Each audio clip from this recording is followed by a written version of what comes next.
Welcome back to Nando Talk. Miami Dolphins, day 7 of training camp. The fourth practice open to fans comes to a close, and it was another great day by the defense. The offense is getting better bit by bit, day by day, but once again, the defense stole the show. Fangio is leading these boys. He is cooking, and honestly, we're going to break it all down position by position. We'll start with the linebackers because David Long Jr. is balling left and right, making play after play. Channing Tindall's close behind him. The defense continues to shine with Cam Smith, the young rookie, taking up in the absence of Jalen Ramsey. But we'll get further into it, guys. I'm pumped to break it all down for training camp.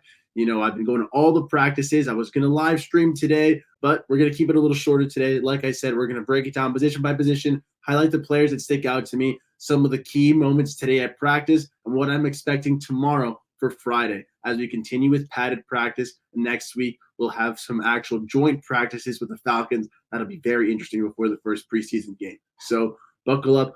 Let's get ready for some Dolphins football. We also got to see the Jets lose tonight, so that was glorious for preseason. Football is back, and I'm ready to keep talking some Dolphins. So without further ado, let's get into it, man. The linebackers. My guy, David Long Jr., continues to impress me, blowing up plays left and right, using his speed, his instincts, whatever it takes. The guy is there to teleport, hit the hole, blow up the play. He's going to be a problem for the opposing defenses. I love the fact that he's working well with Jerome Baker as well. It's clearly that Fangio picked this guy for a reason, the first addition to his defense, and it is coming all nicely together. In another great day today, and it has been a hot streak. He eventually has to get the orange jersey. Today it was Jalen Waddle, but eventually David Long's got to get it. Hopefully McDaniel blesses it for him. Honestly, our linebackers in general, there's a couple names to watch out there for, like Channing Tindall, second-year guy out of Georgia. He didn't really do much his rookie year, but hey, he had all the athletic tools. He's putting it all together, and if he can do it with Fangio this year, if he can find his role as a linebacker 3, even in situational roles, uses its speed. He runs a 4.48 at 6'3", 240 pounds. If he can be a QB spy on the athletic guys like Josh Allen and Rodgers who like to roll out a little bit, or playing Lamar Jackson again, that'll be key to stop guys like that. So, hey, I'd love to see what Tyndall can do. He's been making plays in camp. He's been making his presence known in the drills. So keep building up on that. And the preseason game, we'll see some nice action, particularly with the fact that the Falcons are going to run the ball a lot, okay, with Bijan Robinson probably getting his debut, maybe Desmond Ridder, a very mobile quarterback. So I'd like to see what Tyndall can do in the future. We've also got some UDFAs, Aubrey Miller out of Jackson State, another fine day today. He's running with the 2s, with the 3s. He runs with Tyndall or with Garrett Nelson, depending on how they really play it out with. I like Aubrey Miller. I think when we signed our undrafted free agent class, he was my favorite guy. And camp, he's been doing fine the last couple of days. I think he continues to do well today, and hopefully he continues that streak up. He's a UDFA, so he has to keep working hard, but I like it. But if you're speaking about working hard, my personal favorite player at camp so far hasn't got a lot of talk, hasn't got a lot of buzz. I sound like a crazy person. I should put on the tinfoil hat, but I won't, because Garrett Nelson actually deserves a spot on this team, okay? The black shirt out of Nebraska, a leader on the defense. Yes, he lined up a lot at edge in college, okay? He had his hand in the dirt. So what? The guy is a grinder, a hard worker. Today, I was floored when it was 25 minutes before practice. He was out there working by himself with the coach, just doing drills, just working on technique. And I know what you're saying. This doesn't really mean much. There's always guys like that. But it's been the last couple of days. I've seen this kid's work ethic. This man, okay, is handling himself like a true pro already. And while he's probably towards the bottom of our linebacker list right now, I'm not saying he's the next Zach Thomas. I'm just saying that this is a guy who works hard and deserves to be on the team, okay? He came out early, practiced hard today, was the first guy out of the locker room today onto the field, bang-a-rang, in and out for practice. 2 days ago, bumping up with Jalen Phillips. First day, he was hyping up the crowd. On the third day for the fan practice, he was going around, strolling. Players were clapping him up. Every single day I've seen him with talking to coaches one-on-one, doing extra reps, whatever it takes. This kid is putting effort because he's switching from the edge probably to more of a inside linebacker role, and it's more suited for him, especially in the NFL. If he can learn that role, which it looks like he's applying everything he has to do so, I respect that. And honestly, I wish him the best and I hope he succeeds. So it's just a personal favorite of mine. It's a little call out, and who knows, man. If Garrett Nelson in the future becomes a bona fide starter for the Dolphins, a key integral piece for this defense, I'm glad to know I was able to spot it early. And the kid's just a grinder, man. It would all be props to him. So let's hope for it. Let's rock for it. And hey, the better linebackers we find, the more prospects we acquire, the better it is for this defense and this Dolphins team in the long run. So I'm all for it. I'm rooting for Garrett Nelson, and I guess so should you, as you should for all of our Dolphins. So bang the ring, let's keep going. He just looks like a linebacker, man. That's exactly who I want. Let's keep afloat with it. So those are really our inside guys. I'm pretty confident in them. I just not much else to say about them except we got to keep watching how they do. Again, there's pads on, but it's not like they're laying out our fellow Dolphins. You know what I'm saying? They are pulling up a little bit on tackles. They are easing up before reaching someone and absolutely wrecking them. If not, David Long would have crushed people long ago. So they'll keep building on that. Now, with the secondary, I know what you're thinking. When Jalen Ramsey went down, you were like, oh no, what's going to happen? Is it going to go totally – is the Dolphin season just going to totally sink? Not really. I'm actually, if there's any silver linings, it's the fact that Cam Smith continues to have a great training camp. The rookie is solidifying himself. Today he was making more plays. There's this beautiful diving play where he just puts it all on the line and smacks the ball out. He's making plays left and right. And I just love this kid's athleticism, this kid's grit. His killer instinct is just on display at camp. Jalen Ramsey's working with him. Yes, Ramsey's coming to camp on the crutches, but he's working with our young guys. And Cam Smith getting advice from him, from X, from coaches. Ramsey's gone down, but if it lets Cam Smith get some shine and some much-needed reps, it'll aid his development. So, hey, silver linings, man. You keep talking about silver linings, though. I hope you can't discredit how stacked this Dolphins cornerback room is. Like Xavier Howard, prime for a bounce-back year. He's wearing the hoodie every day, sweating it out in this Miami Heat. And he's making plays still, getting picks, pass breakups, in lockstep with Tyreek and Waddle. There's a couple times where, the speed kills him. But for the most part, X is having a nice time at camp. If he gets a couple more interceptions, bounces back again, really holds it down in Jalen Ramsey's presence, that'll be a glorious day for the Miami Dolphins. But I really want to keep seeing what Cater Kahu can do. Yes, Cam Smith is the new shiny second-round pick, but Cater last year held it down, baby. Okay, we got him here on the fan hat. Banger rang. Cater, baby, if he keeps up this pace, he should have won Defensive Rookie of the Year last year. He was that good, in my opinion, and he's one of the best undrafted free agents this Dolphins team has had in a while. That's saying something, considering Nick Needham is also coming back from injury, and he's a freaking baller at corner. But, hey, Cater, continue this up, and if we have a secondary of Xavier Howard, Cater, and Cam Smith right there, I like those top three corners. You sprinkle in Nick Needham, Trill Williams coming back from their own knee injuries, and they'll, really complement them well. We've even had Noah Benogany starting first-team reps. For the most part, he uses his athleticism well. We have to remember this kid is still 23 years old, and he's still putting the pieces together. But it looks like the Dolphins are trusting him if they're giving him enough first-team reps, and he might be locking in. So we'll see how it keeps going for Noah. He didn't have a bad day today. Hasn't had a really bad day the last couple times. A burn here and there, particularly with Robbie Chosen, but that's just a true speedster, and it really just overpowers or overtakes Noah's speed. So we'll have to watch out for that, but I don't think Noah's going to get cut. I think he's going to make this roster, and who knows, there's even a chance he starts week 1. So we'll see how that progresses with the preseason and the next couple of practices. Eli Apple's also being brought in slowly, bit at a time. Finally has a name on the back after not having one for the last 2 practices.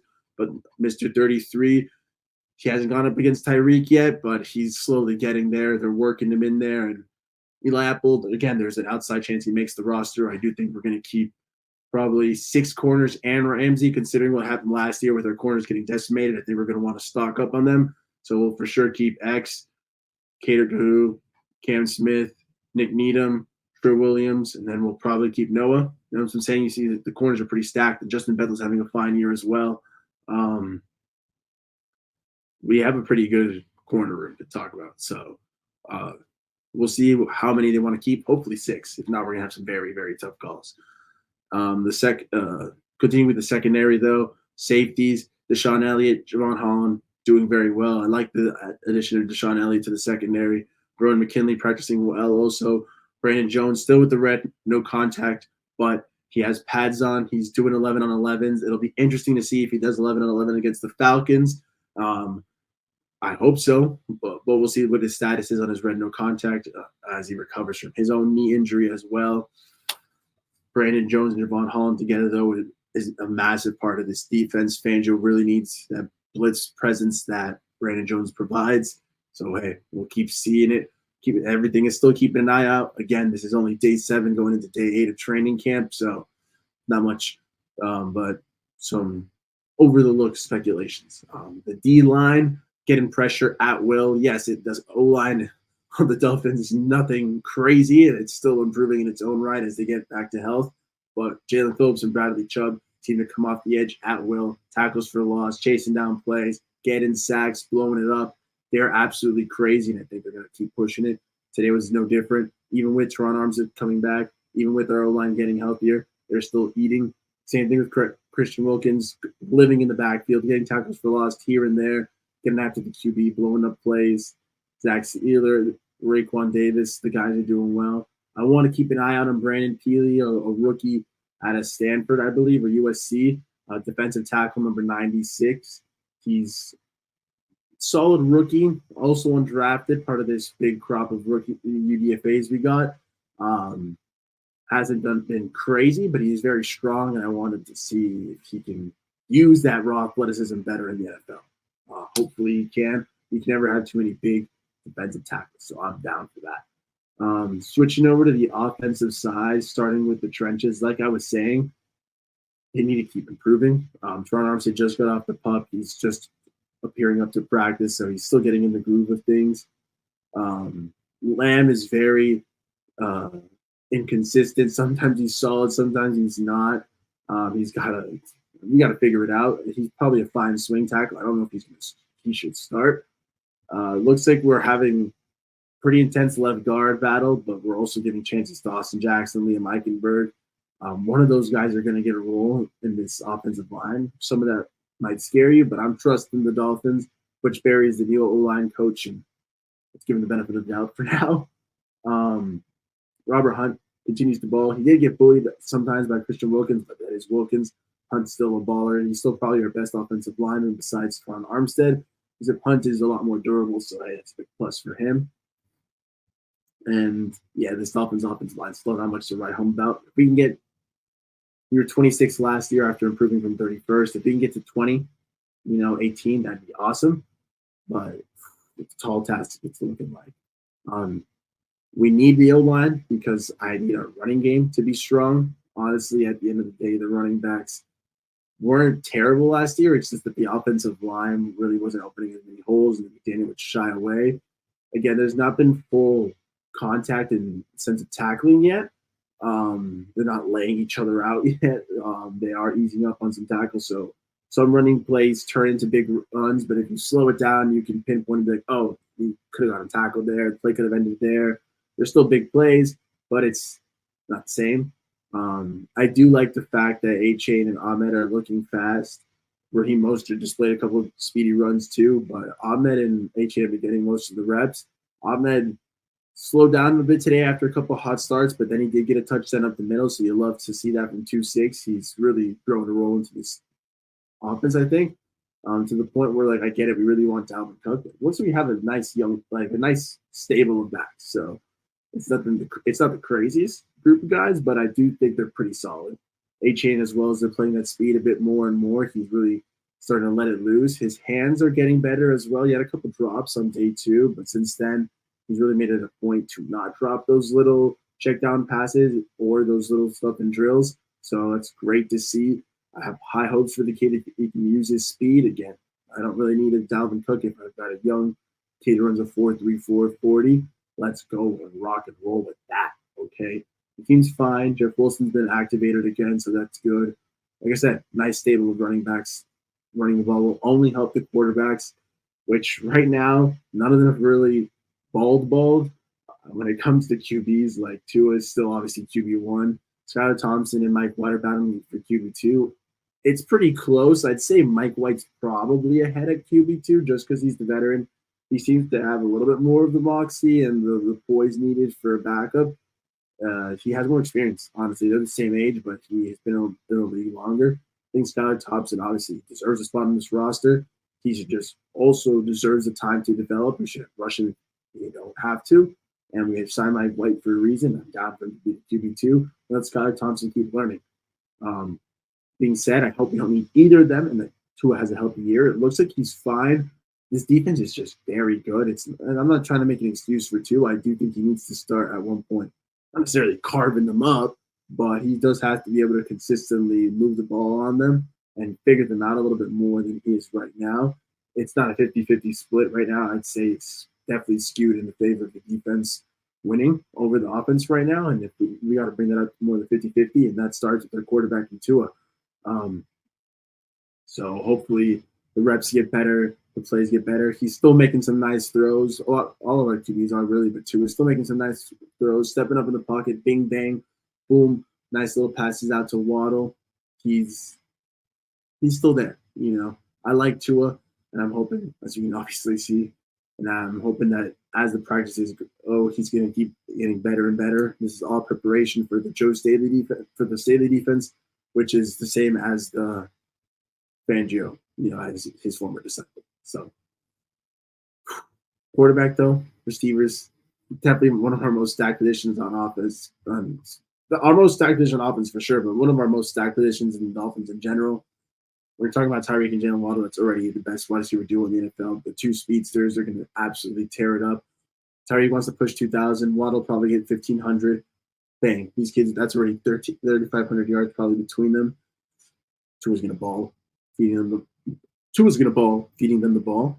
But I really want to keep seeing what Eric Ezukanma does. He was running a bit with the tight ends at his size with 6'3", 230-ish. But, hey, as long as he's a big body receiving threat, I don't care where he lines up, as long as he's making plays for us. That's what he's good at. And, hey, he looks like a team guy, and he is making plays when he gets the ball. So I'm ready to rock with that. The battle for wide receiver 3, though, is going to be glorious between Braxton Berrios, Robbie Chosen, and freaking Eric Ezukanma. If he's in that tight end-ish battle, though, he bows out a bit of that. I guess River Craycraft would slide in there, but really it'd be between Berrios and Robbie and Mr. Chosen himself. Berrios is more versatile, but at the end of the day, Chosen is a true speedster, and he does get a lot of trust on third down. Both of them are glorious options. A committee role would be just the best idea there. Just deploy the best guy who fits in that right situation, that right play call. Chef's kiss right there, McDaniel. Please make that happen, Captain. Tight end also, I mentioned a little Eric Ezukanma, but Elijah Higgins, kind of same deal. He's a receiver turned tight end officially. Maybe not yet for Eric Ezukanma. That's more speculation. But Elijah Higgins, he started off practice in a glorious manner with his little pumps. Oh yeah, he was getting hype.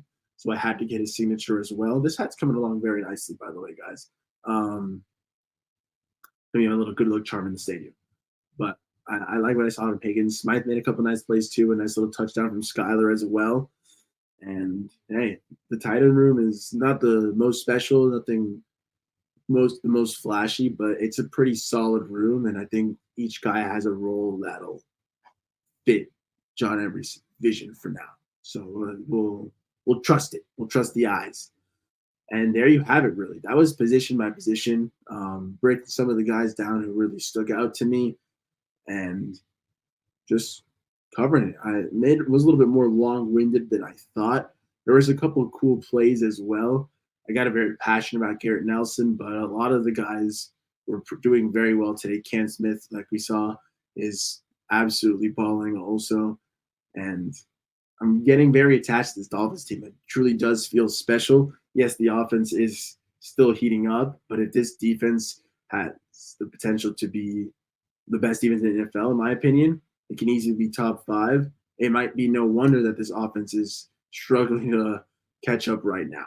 We could go into the regular season and start playing regular teams, and they're like, "Oh my God, this is cakewalk compared to the Dolphins. This is glorious. Let's unleash ourselves compared to these fools versus this elite defense we have to go in, day out at practice." That's what I want to see.